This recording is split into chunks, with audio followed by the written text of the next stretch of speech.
عليكم ورحمة الله تعالى وبركاته. الحمد لله نحمده ونصلي على رسوله الكريم. أما بعد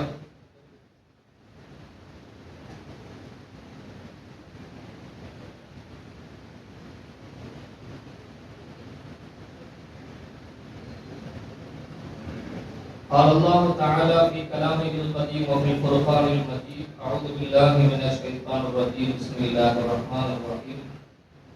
إنما يخشى الله من عباده العلماء. صدق الله العظيم.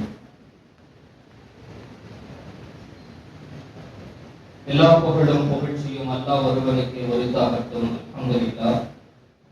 இருலோக சர்தார் எம்பெருமான் முஹம்மது முஸ்தபா ரசூலுல்லாஹி ஸல்லல்லாஹு அலைஹி வஸல்லம் அவர்கள் மீதும் அன்னவர்களின் வழித்தோன்றல்களான சஹாபா பெருமக்கள், தாபியீன்கள், தபா தாபியீன்கள், சுஹதாக்கள், சாலிஹீன்கள், இமாம் பெருமக்கள், நல்லோர்கள், நாதாக்கள், நாம் நம் மக்கள் அனைவர்கள் மீதும் அல்லாஹ்வின் அன்பும் அருளும் என்றென்றும் குறையில்லாமல் நிறைவாக உண்டாகட்டுமாக. ஜாமியா அல்-ஹுதா அரபிக் கல்லூரியினுடைய 8வது பட்டமளிப்பு விழா நிகழ்வில் தலைவர் அவர்களே, இந்த விழாவிற்கு சிறப்பு விருந்தினர்களாக வருகை தந்திருக்கிற மேன்மைக்குரிய ஆசிரியர் பெருமக்களே,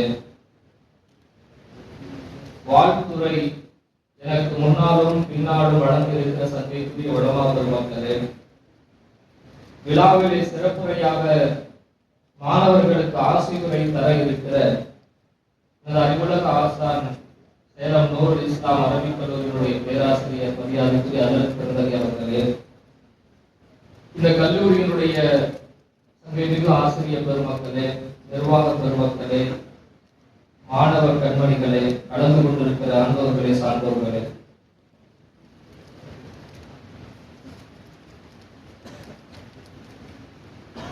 எல்லோருக்கும் ஆரம்பமாக மீண்டும் ஒரு முறை சலாத்தை சொல்லிக் கொண்டவனாக அஸ்ஸலாமு அலைக்கும் வரஹ்மத்துல்லாஹி வபரகாத்துஹு எனது வாழ்த்துறையை ஒரு சில நிமிடங்களில் இன்ஷா அல்லாஹ் நான் முடித்துக் கொள்வேன். 90களிலே சென்னை என்று நாங்கள் பேசிக் கொண்டிருந்தால் சில அடையாளங்களை பரிமாறிக்கொள்வோம் நண்பர்களுக்கு மத்தியிலே. பெரிய ஆச்சரியம், எந்த நண்பரும் சென்னையை பார்த்திருக்க மாட்டார். ஆனாலும் பார்த்த மாதிரியே சில விஷயங்களை பேசிக்கொண்டே இருப்பார்கள். சென்னைனா என்ன சொல்லும் பொழுதே சொல்லுவாங்க, அது மெரினா பீச் இருக்குது, கடல் அழகா இருக்கும், ஒரு பறந்து விரிந்து இருக்கிற கடற்கரை. வேற என்ன இருக்கு சென்னையில? சென்னையில தான் ஆக உயரமான கட்டடம் இருக்கு, 14 மாடிக்கு எல்ஐசி கட்டடம் இருக்குது. அப்படி ஒரு பில்டிங் அங்கதான் இருக்குது என்று பேசிக் கொள்வோம். அதற்கு அடுத்து சொல்லக்கூடிய ஒரு சில அடையாளங்களில் அப்படியே வரிசையாக வரும் பொழுது அடையாளம் வந்துருக்கு. அடையார் என்று சொன்னால் அன்றைக்கு நாங்கள் பேசிக் கொள்ளுகிற பொழுது அடையாறுன்னா ஒரு பெருசா ஆலமரம் ஒண்ணு இருக்குன்னு சொல்லுவாங்க. அடையாள ஆலமரம் ரொம்ப ஃபேமஸ் ஆனது என்று பேசிக் கொள்வார். ஆனா இன்றைக்கான அடையாரை பற்றி பேசுவதாக இருந்தால் தமிழ் கூறும் முஸ்லிம் நல்லுலகில் அடையாறு என்று சொன்னாலே இன்னைக்கு அடையாறு ஆசான் அப்படிங்கிறது தான் இன்னைக்கான அடையாளமாக, அடையாறுக்கான அடைமொழியாக பேசுகிற அளவுக்கான நிலை இன்றைக்கு மாறி போயிருக்கிறது. அந்த அளவிற்கு இன்றைக்கு அடையாளமாக திகழ்ந்திருக்கிற ஹஜ்ரத் அவர்கள் மார்க்கத்தினுடைய கல்வியை நவீன காலத்திற்கு ஏற்றவாறு, அதே போல முன்னோர்கள் எந்த வழியில் நமக்கு வழிவந்தார்களோ, எந்த பாடத்திட்டத்தின் அடிப்படையில் இருக்க வேண்டும் என்று விரும்பினார்களோ, அதே அடிப்படையில் ஒரு சிறந்த கல்லூரியை இன்றைக்கு நடத்தி கொண்டிருக்கிறார்கள். அவர்கள் எப்படி தனித்துவமாக எல்லா முஸ்லிம்கள் முஃமின்களுக்கு மத்தியில் அடையாளமாக இருக்கிறார்களோ, அதே போல இந்த அல்-ஹுதா அரபிக் கல்லூரியும் தனித்த அடையாளமாக இன்றைக்கு இருக்கிறது என்றால் அது மறுக்க முடியாத உண்மை. சமீப காலங்கள்ல ஒரு வறட்சி இருந்தது. மார்க்க கல்வி படிப்பதற்கு மாணவர்களுடைய வருகை குறைவாக இருந்தது. நாங்கள் ஓதுகிற காலத்திலே எங்காவது ஒரு இடத்தில் மதரசாவிற்கு செல்ல வேண்டுமானால் அன்றைக்கு உண்டான சூழல் அங்க இடம் கிடைக்காது. அப்ப அந்த இடத்துல இல்லைன்னா இன்னொரு இடத்துக்கு போயிடலாம், அங்க இல்லைன்னா இன்னொரு இடத்துக்கு போகலாம் என்று மாறி மாறி பேசுகிற அளவுக்கான சூழல் இருந்தது. ஆனா அதெல்லாம் மாறி போய் மாணவர்களே வரமாட்டேங்கிறாங்க.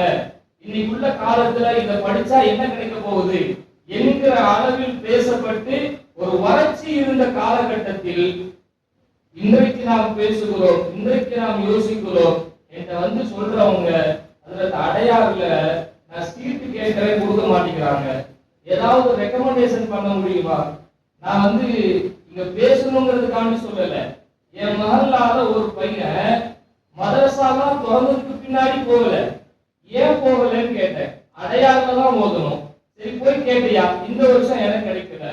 ஒரு வருஷம் சும்மா இருக்கிறதுக்கு பதிலா வேற எங்கேயாவது போய் ஓதலாமே அப்படி கேட்டா, இல்ல நான் அடுத்த வருஷம் போய் அடையாறுல சேரலாம்னு இருக்கிறேன். நான் அவங்கிட்ட கேள்வியாவே கேட்டேன், உனக்கு பெட்ரோமா ஸ்லைட் தான் வேணுமா இது கேட்டேன். ஒரு வருஷத்தை நீ இவ்வளவு காலம் வீணாக்குறியே. இல்ல இல்ல நாங்க ஓதுனா அடையாறுல ஓதணும். நான் வருவதற்கு ஆசைப்படுவது அடையாறுடைய ஆசாலை போல வர வேண்டும். இது மாணவன் மாத்திரமல்ல, என் மகன் உட்பட சொல்லுகிறார். என் மகன் ஓதிக் கொண்டிருக்கிறார்.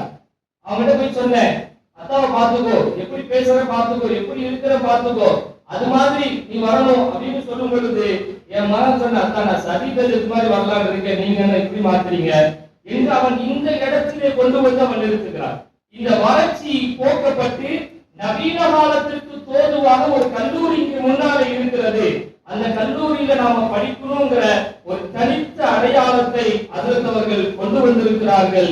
அது மாத்திரமல்ல, அவங்க நவீன காலத்திற்கு தோதுவாக தங்களை தகவமைத்து ஒரு அப்டேட்டாக மக்களுக்கு செய்திகளை சொல்லுவதிலே அதற்கு இன்னும் முன்மாதிரியாக ரோல் மாடலாக இன்றைக்கு நமக்கு முன்னாலே இருந்து கொண்டிருக்கிறார்கள். நிறைய செய்திகளை சொல்ல முடியும். அதுல அவங்களை நான் 2 தடவை ஆரம்ப காலத்துல, ஒண்ணு சேலம் நூறு இஸ்லாமிலே ஓதிக்கொண்டிருக்கிற பொழுது நான் சந்தித்தேன். அப்போ ஒரு 10 நிமிஷம் பேசினாங்க. இரண்டாவது நான் பட்டம் வாங்குகிற அந்த காலகட்டத்தில் நான் தஹசீல் மாணவராக இருக்கும் பொழுது அந்த நேரத்துல அதற்கு கல்யாணம் ஆகுது. புது மாப்பிள்ளையாக நான் ஓதிக்கொண்டிருக்கிற திருப்பூர் மதரசாவுடைய அந்த தெருவுல தான் அசரத்துக்கு கல்யாணம் ஆகுது. அங்கதான் வர்றாங்க. 2வது மணமகனாக அசரத்தை பார்த்தேன். அதுக்கப்புறம் வலிமா விருந்துக்கு வந்தவங்க அங்க வலிமா விருந்துக்கு வந்த இடத்துல கொஞ்சம் சந்தோஷமாக நேரம் காலத்தை கழிக்க வேண்டிய இடத்துல அப்படி இருப்பாங்கன்னு நினைக்கும் போது நாங்க அல்கால உட்கார்ந்து இருக்கிறோம்.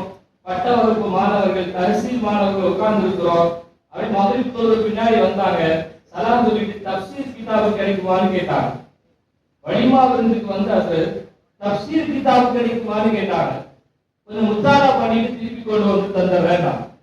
கொஞ்சம் நேரத்தை கூட வீணடிக்காமல் முத்தாரா செய்து அந்தந்த காலத்திற்கு தோதுவாக தங்களை தகவமைத்துக் கொள்ள வேண்டும் என்கிற அந்த எண்ணமும் சிந்தனையும் தான் இந்த அளவுக்கு அசரத்தை உயர்த்தி இருக்கிறது. அவர்களுடைய சிந்தனையின் வெளிப்பாடு நவீன காலத்திற்கு தோதுவாக ஒரு கல்லூரி இன்றைக்கு உருவாக்கி வைத்திருக்கிறார்கள் என்பதை நாம் பார்க்க முடிகிறது. இன்றைய காலம் வெகு நெருக்கடியான ஒரு காலம். இன்றைக்கான சூழல்ல மாணவர்களை மார்க்க கல்விக்கு படிக்க வைக்கிறதே ஒரு பெரிய விஷயம். ஆனாலும் பெற்றோர்கள் இன்றைக்கு படிக்க வைத்து என் மகன் ஆலிமாக ஆக வேண்டும், அதுவும் இந்த இடத்தில் படித்த ஆலிமாக ஆக வேண்டும் என்கிற ஒரு பெரும் பேராசையிலே இன்றைக்கான பட்டம் வாங்குகிற மாணவர்களை, படிக்கிற மாணவர்கள் இந்த கல்லூரியிலே சேர்த்திருக்கிறார்கள். ஒரு பெரிய பாக்கியசாலிகளாக இன்றைக்கு இருக்கிறோம். உங்களுக்கு மஹதி என்கிற பட்டம் மாத்திரமல்ல, இன்றிலிருந்து நீங்கள் மாணவியின் வாரிசுகளாக சமூகத்திற்கு முன்னாலே போக போகிறீர்கள். உங்களுடைய வழியை உங்களுடைய ஆசான், உங்களுடைய ஆசிரியர் எப்படி தந்தாரோ அதே போல அவர் எப்படி புகழோடு சமூகத்திற்கு சேவையாற்றிக் கொண்டிருக்கிறார்களோ அதே போல சேவையாற்ற வேண்டும் என்கிற எண்ணம் இருக்கும். அந்த எண்ணத்தை இன்னும் நீங்கள் பலப்படுத்தி சமூகத்திற்கு செல்லுங்கள். அல்லாஹ் தஆலா உங்கள் இரு உலகத்தினுடைய வாழ்க்கையை சிறப்பானதாக ஆக்கி அருள் புரிவானாக. இந்த கல்லூரியை கியாமத் வரைக்கும் அல்லாஹ் தஆலா எந்த தடையும் இல்லாமல், எந்த பிசுறும் இல்லாமல் அல்லாஹ் நடத்தி அதன் இந்த கல்லூரியின் மூலமாக நிறைய மஹதி ஆலிம்களை அல்லாஹ் வெளியேறச் செய்வானாக என்ற துஆவோடு நல்வாய்ப்புகளை தந்தமைக்கு நன்றி கூறி நிறைவு செய்கிறேன். பாசுர தரவான அல்ஹம்துலில்லாஹி ரப்பில் ஆலமீன். அஸ்ஸலாமு அலைக்கும் வரஹ்மத்துல்லாஹி தஆலா வபரகாத்துஹு.